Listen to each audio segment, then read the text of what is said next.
move on to the other part of today's discussion, which is on the new minimum wage. Because if you look at part of the things that they say is triggering this protest, something a lot of Nigerians are feeling is that things are getting very expensive.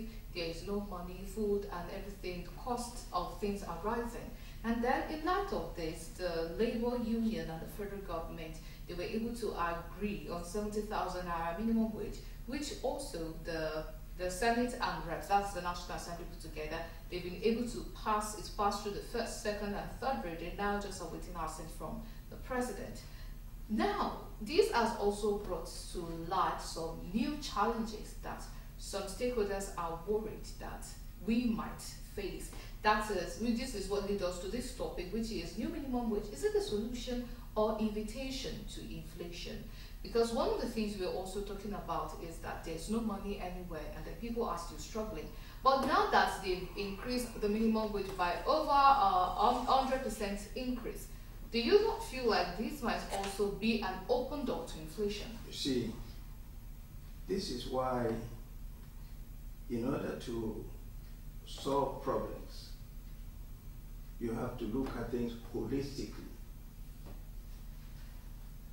Every country in the world, was it England that was watching something recently where they have the same problem? Inflation, the cost of living is just going high.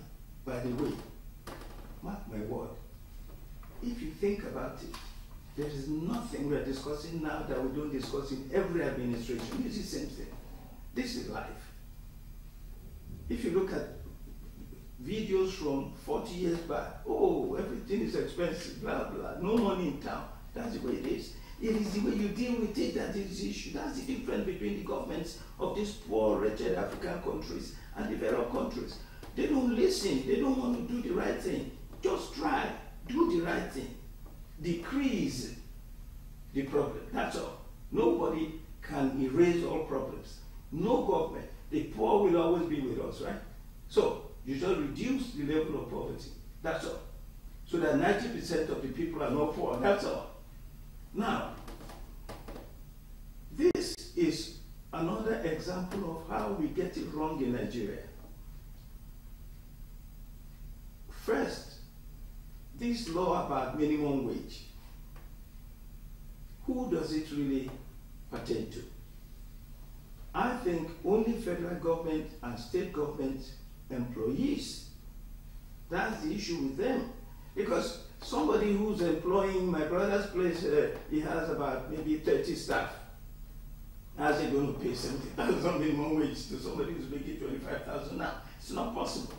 So we should address that first and foremost. Now, you know, the government, most governments are not even paying the 30,000 minimum wage, right?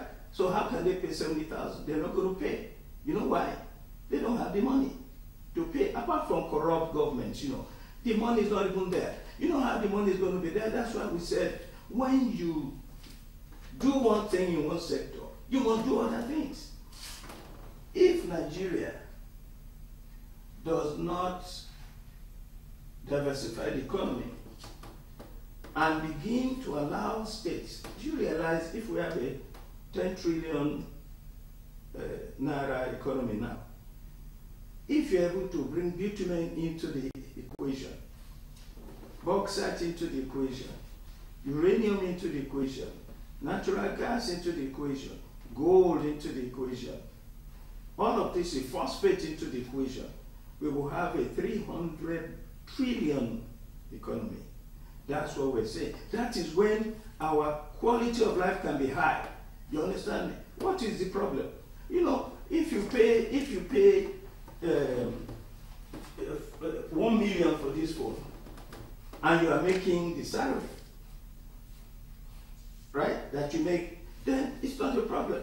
I lived in the US for 25 years. When I look at the difference now, in the US, the minimum wage is $10 per hour.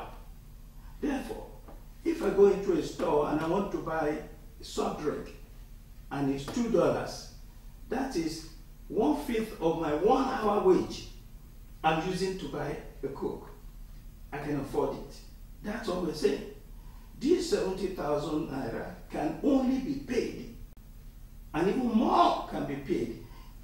economy grows.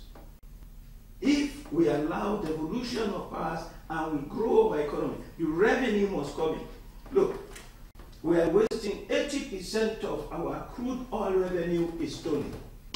What is President Tinubu doing about it? He can't do anything about it. He's already in the oil business himself. He's an oil baron. The president is an oil baron. He's making money from our blood. This is the problem with Nigeria. Look, this is our opportunity. You see, whenever people like me come here, come into the public space, we have an opportunity to tell Nigerians what's going on. When you increase the price of oil by removing subsidy, and you are in the oil business, you are making more money. Now I am told that every NNPC station you go, Oando has become an NNPC. Who owns Oando? Bola Ahmed Tinubu.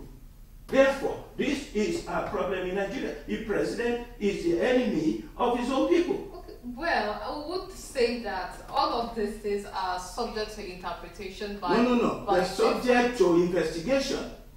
You can investigate and find out what I'm saying. Okay, all right, because we do know that the Navy and some other security agencies are really trying their best to curb all their best is not good enough. That's all. It's just not good enough. Okay, all How can we be losing 80% of our crude oil and you're telling me, look, if this president was serious, he would sanction all those people who are responsible and say, okay, by 3 months, I want this 80% to drop to 30%. Then we get more revenue. Now, what is this man talking about with borrowing? Who has borrowed more money in the history of Nigeria than Bola Ahmed Tinubu? Okay, all right. In 1 year, he has borrowed more than even Buhari borrowed in 4 years. Okay, all right. Let us have the opinion of Tolu Babaleye, who is joining us live from Abuja on this issue of minimum wage. If it is a solution or just an invitation to inflation in the Nigerian economy, what do you have to say about that?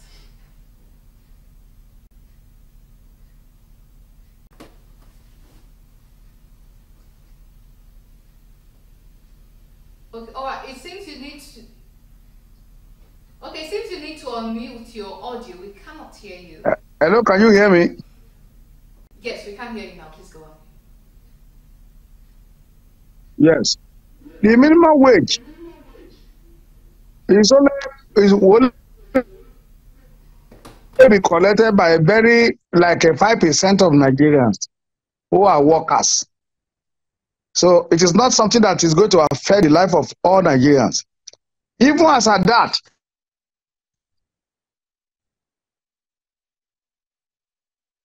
it is affordable. But the issue remains that it is not Bola Tinubu that caused all this. It was a result of past decadence, I repeat.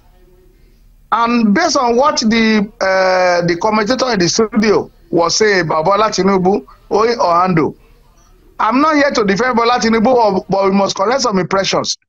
Oando has become an NPC far before Bola Tinubu became president of Nigeria. They had their own business there.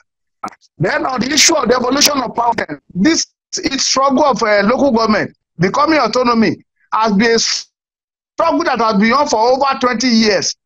If Bola Tinubu can come within 1 year and achieve it, and somebody is taking his non achievement,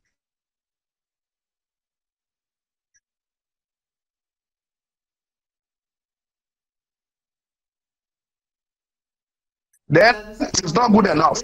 We have this local government allocation, the local government, the little government. To get a better connection with them. So now I'm coming back to my guest in the studio, Dr. Adetukumbo. Yes, we know that things are tough in the country, and then we know that even if it might not seem so, the president is trying his best to make sure that things get as peaceful as it could be.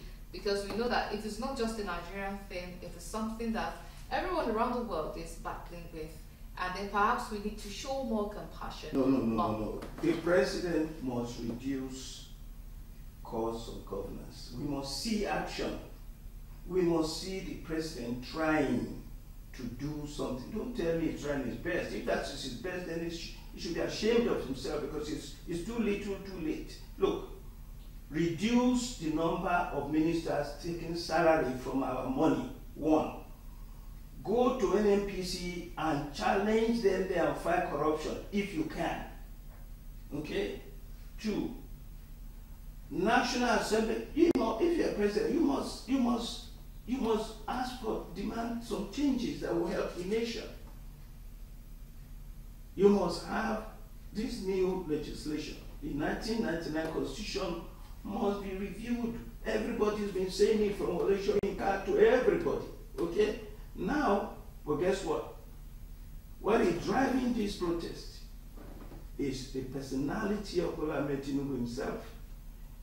If you don't want people to hate you, if you don't want people to ask for you to leave, to go, they don't want you, for you to be impeached, you must change your attitude. How can you say we should sacrifice, the people should sacrifice, when you are buying new clothes all the time? The man is buying jet, he's buying this, he's furnishing their property with this. He's having an entourage of 500 people. It's as if he's a czar. He's a pharaoh from the past. Until he does that, it is by example. You lead by example. He has not led by example. But we do not know for sure if, let's say, that it wasn't Bola Tinubu that came into power. Let's assume it's someone from another party. We do not know for sure that we would still not be running into the same problems as we are right now. We may, if we do, people like me will say the same thing we're saying now. Okay, all right. Then if you say that, then definitely. This is not about individuals. This is what gets me upset when his Yoruba man comes and say, "Oh, he's our own man." What is that? If a robber is your brother, he's not my brother anymore. All right. We are not happy with his performance. That's all we're saying. Any government in power will face the same protest that he's facing now. All right. Thank you very much.